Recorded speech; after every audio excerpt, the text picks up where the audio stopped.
Breaking news rocks Washington as President Trump unveils plans for the F-47 fighter jet. This massive military project aims to replace the F-5 program entirely, reshaping America's defense strategy for decades to come. The price tag?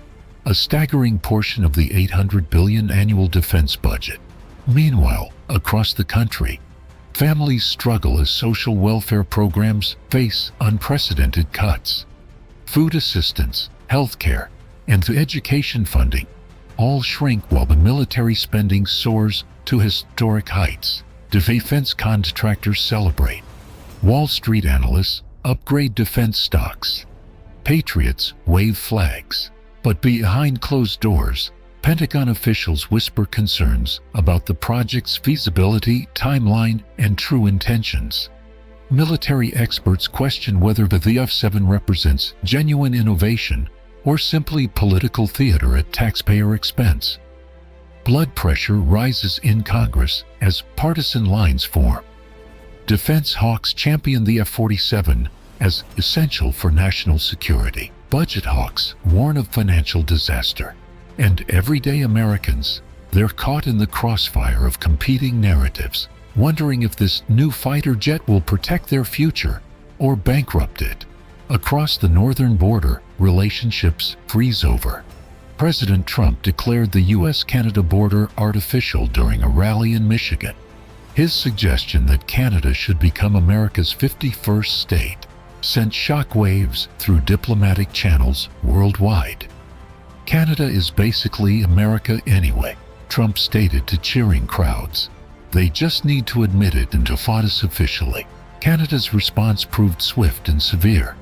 Prime Minister's office issued an emergency statement condemning the comments as deeply troubling rhetoric, undermining centuries of peaceful cooperation. Defense cooperation agreements with European countries and Australia quickly followed, signaling Canada's search for new allies. Canadian citizens launched a grassroots boycott of American products. Maple leaf labels now adorn Canadian-made alternatives in grocery stores nationwide. U.S. consumer goods imports had plummeted 7% in just 3 months. Tourism collapsed by 20%, costing American businesses over $5 billion in lost revenue. Ontario struck back hardest. The province implemented a punishing 20% tariff on electricity exports flowing into the American Northeast. During peak winter demand, prices spiked, leaving millions of Americans paying significantly higher heating bills. Energy analysts predict summer blackouts across New York and New England as power companies struggle to compensate for reduced Canadian imports. Storm clouds gather on Wall Street. The Dow Jones Industrial Average dropped over 600 points following news of deteriorating U.S.-Canada relations. Goldman Sachs raised its U.S. recession forecast to 20%, citing unprecedented diplomatic tensions with traditionally stable trading partners as a primary factor. European leaders watched in horror as American-Canadian tensions exploded. Then came their turn. Trump's administration slapped 25% tariffs on European steel and aluminum imports, doubling down with 50% tariffs on signature French products, including wine, cheese, and luxury goods.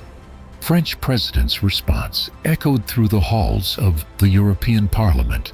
America chooses isolation over cooperation at precisely the moment global challenges demand unity.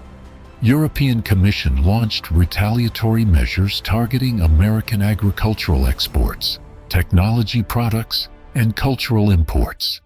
Germany's chancellor convened emergency meetings with automotive industry leaders as supply chains fractured. BMW, Mercedes, and Volkswagen executives outlined plans to reduce American manufacturing investments by billions over the next 5 years. Auto industry workers in South Carolina, Tennessee, and Alabama received layoff notices as European car manufacturers scaled back operations.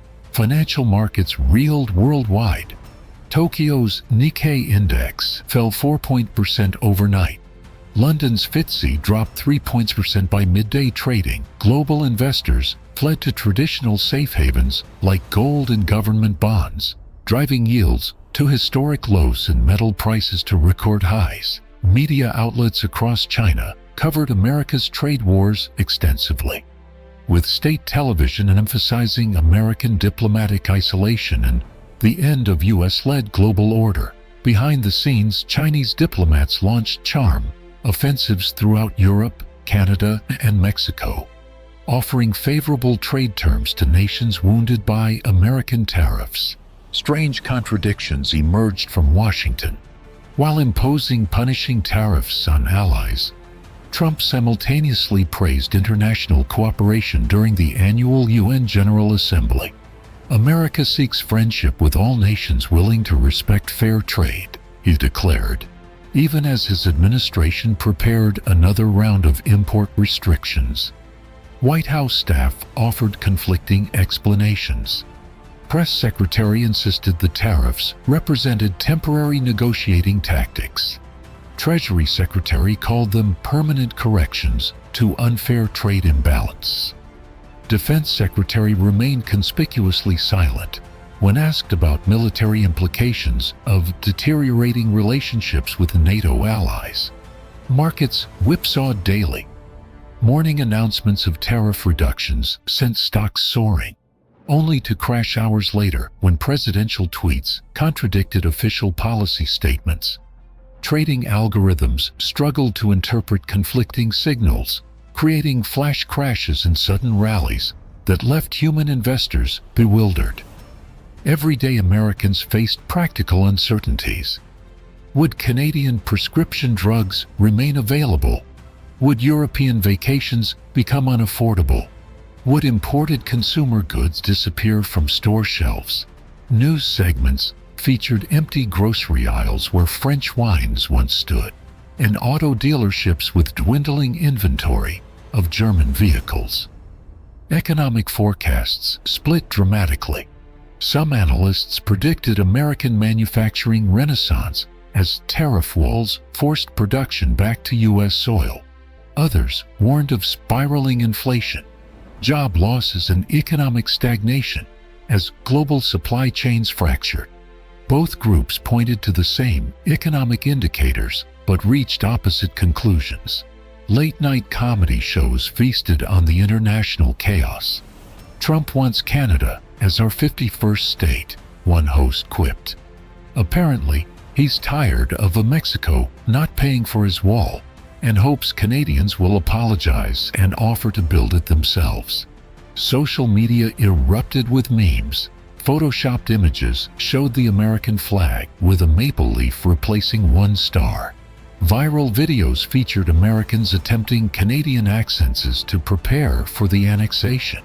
Hashtags like "Sorry Not Sorry" and "Canada Stands Alone" trended worldwide. Comedy sketches portrayed White House strategy sessions where advisors struggled to explain the Commonwealth to Trump using McDonald's menu items as visual aids. "The Whopper is the king, sir," an actor playing a frustrated cabinet member explained, "and all these little countries are like the fries that come with it." Street interviews captured everyday hilarity. "I'm stockpiling maple syrup," one New Yorker told reporters. "It's like liquid gold now." A Canadian tourist in Florida wore a shirt reading "Not American Yet" while shopping for souvenirs.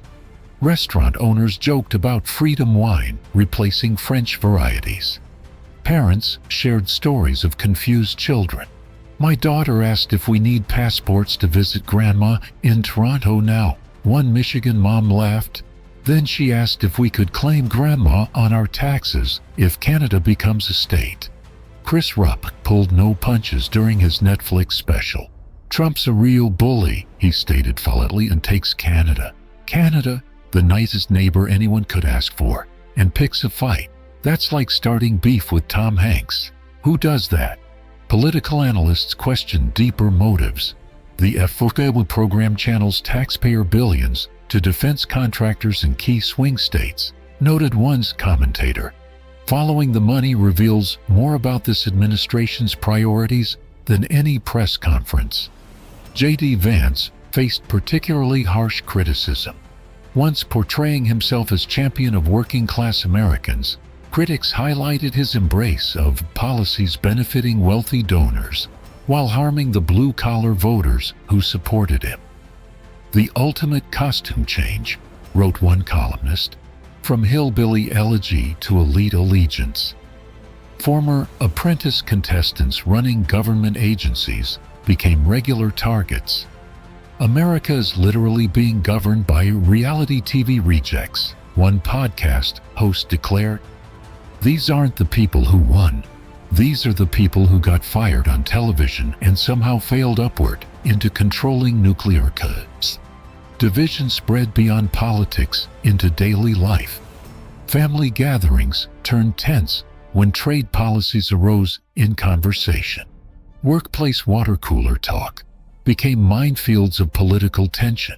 Social media feeds polarized into competing realities where the same economic news received wildly different interpretations depending on political alignment. Canada struck back harder than anyone anticipated. Transnational pipelines carrying oil and natural gas into the United States faced new environmental review processes, causing significant delivery delays. American energy prices climbed as Canadian resources suddenly became less accessible. European luxury brands removed American retail partnerships. Flagship stores in New York, Los Angeles, and Miami closed as LVMH, Kering, and other European luxury conglomerates pulled out of U.S. markets completely. Thousands of retail jobs disappeared overnight as boutiques shuttered permanently. Global supply chains fractured beyond quick repair. American manufacturers discovered that simple products contained components from dozens of countries facing new tariffs. A basic smartphone assembled in Texas suddenly cost 40% more to produce because of imported parts. Consumer prices skyrocketed across virtually all retail categories.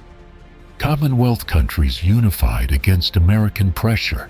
Australia, New Zealand, Canada, and Britain signed unprecedented mutual defense and trade agreements.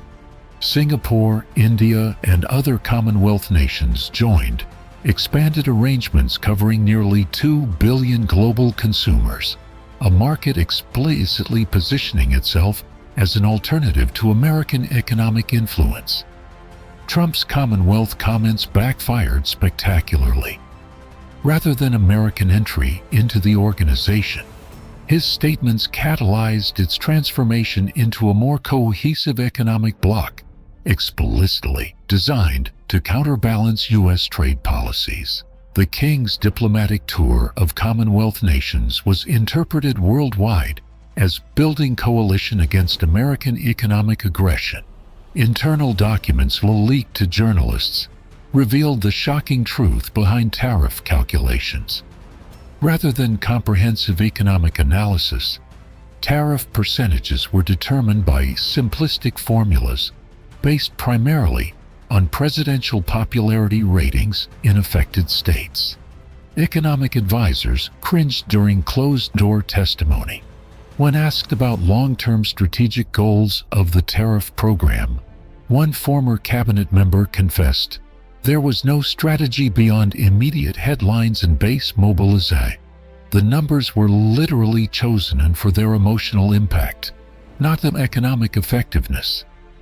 Manufacturing leaders who initially supported tariffs expressed buyer's remorse. "We thought protection would help us compete," explained one Michigan factory owner. "Instead, we can't get parts, can't sell finished goods overseas, and face retaliatory measures in our best export markets. The medicine is killing the patient." Computer models comparing tariff impacts to stated goals showed complete disconnection. Regions promised manufacturing revivals experienced worse job losses. States targeted for economic improvements saw steepest declines. Tariff revenue failed to offset increased costs of government procurement facing the same import restrictions. former trade negotiators reveal diplomatic damage. We've spent decades building rules-based trading systems that benefit American companies, explained one veteran diplomat. This administration demolished that framework in months, leaving us with no credible way to challenge genuinely unfair practices by China or others when we ourselves violate the very rules we created. Families feel the squeeze first. Grocery prices jumped 12% nationwide within 6 months of tariff implementation. School districts canceled technology upgrades as computer prices soared beyond budgeted amounts. Small businesses folded under combined pressures of higher input costs and reduced consumer spending. Job losses mounted in unexpected sectors. While steel producers initially celebrated tariff protection, manufacturers using steel components laid off 10 workers for every job created in metal production.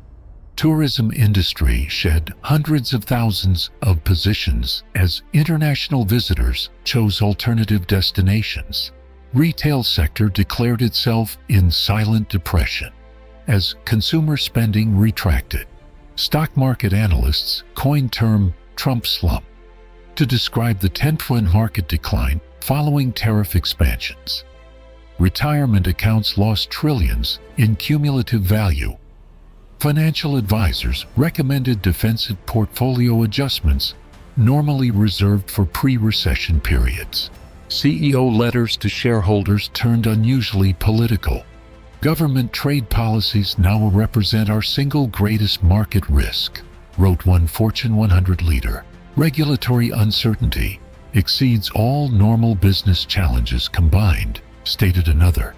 Investment decisions froze as companies hoarded cash rather than committing to projects with unpredictable international components. Military strategists questioned national security implications of alienating traditional allies. We've sacrificed strategic depth for tactical headlines, once retired general told congressional investigators. Our forward base, intelligence sharing, and collective defense agreements all weaken when we treat allies as economic adversaries. Government agencies released contradictory guidance. Commerce Department published rules expanding tariff coverage, while State Department simultaneously announced exemption programs. Customs officials received updated enforcement manuals that contradicted published Federal Register notice. Business owners hired specialized consultants just to determine which set of rules applied to their products. Public information systems collapsed under weight of confusion. IRS helplines experienced 300% increase in call volume from businesses seeking tariff compliance guidance. Small Business Administration reported that tariff questions dominated assistance requests, overwhelming staff capacity to address traditional financing and development needs. Local economies faced particularized pain. Border communities in Michigan, New York, and Washington State watched commercial traffic plummet. Tourism-dependent regions in Florida and California reported occupancy rates falling to levels not seen since pandemic lockdowns. Manufacturing hubs in Ohio and Pennsylvania faced component shortages, forcing production slowdowns. Farm bankruptcies accelerated as agricultural exports faced retaliatory tariffs worldwide. Fourth-generation family farms sold to corporate consolidators after finding themselves unable to sell crops at prices covering production costs. Rural banks faced lending crises as farm loan defaults reached percentages last seen during 1980s farm crisis. Public polls revealed profound confusion. When asked about tariff impacts, Americans across political spectrum couldn't accurately identify which products faced import restrictions or how those restrictions affected their personal finance. Financial literacy experts described unprecedented gap between policy impacts and public understanding. Questions linger unanswered. Will the F-7 fighter jet program deliver revolutionary military capabilities or become another over-budget defense project? Can damaged relationships with Canada and European allies be repaired before permanent realignments occur? Does America's economic future include renewed manufacturing strength or prolonged inflationary struggle? Experts disagree wildly about America's trajectory. Some see current disruptions as necessary corrections to unfair trade relationships. Others view them as self-inflicted wounds damaging long-term national interests. Both perspectives contain elements of truth requiring careful examination. Citizens face critical choices. Will public pressure force policy adjustments? Will electoral consequences reshape America's approach to international trade? Can undivided communities find common understanding of complex economic realities affecting their shared future? The story continues developing daily. New tariff announcements could emerge without warning. Diplomatic breakthroughs might suddenly shift international dynamics. Market reactions remain unpredictable as investors attempt to navigate unprecedented policy volatility. One certainty remains. America's position in the global economy hangs in the balance. The decisions made in coming months will shape international relationships, financial markets, and household budgets for generations. Understanding these complex forces has never been more important for citizens hoping to navigate an uncertain future. The questions we've explored today represent just the beginning. In our next analysis, we'll examine specific industries facing greatest disruption and identify potential indicators of coming policy shifts. Subscribe now to ensure you receive that critical information as soon as it becomes available.